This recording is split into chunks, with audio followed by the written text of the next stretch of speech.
அன்பு தமிழ் உறவுகளுக்கு இனிய திருக்குறள் வணக்கங்களை உரித்தாக்கிக் கொள்கிறேன்.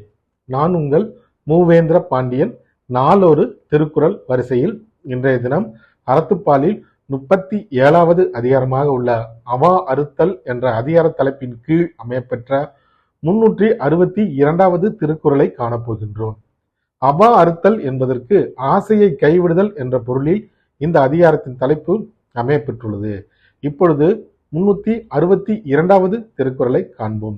வேண்டுங்கால் வேண்டும் பிறவாமை மற்றது வேண்டாமை வேண்ட வரும்.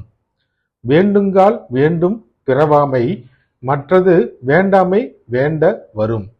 இக்குறளுக்கான பொருளினை இப்போது காண்போம். ஒருவன் ஒன்றை விரும்பினால் அது பிறவாமை நிலையினை விரும்ப வேண்டும். அந்த பிறவாமை நிலையானது மற்ற பொருட்கள் மீது நாம் ஆசை கொள்ளாமல் இருந்தால் அந்நிலையை அடையலாம் என்பது இக்குறட்பாவின் பொருளாகும். மீண்டும் பொருளை காண்போம். ஒருவன் ஒன்றை விரும்பினால் அது பிறவாமை, அதாவது மறுபிறப்பு இன்மை என்ற நிலையினை ஒருவன் விரும்ப வேண்டும்.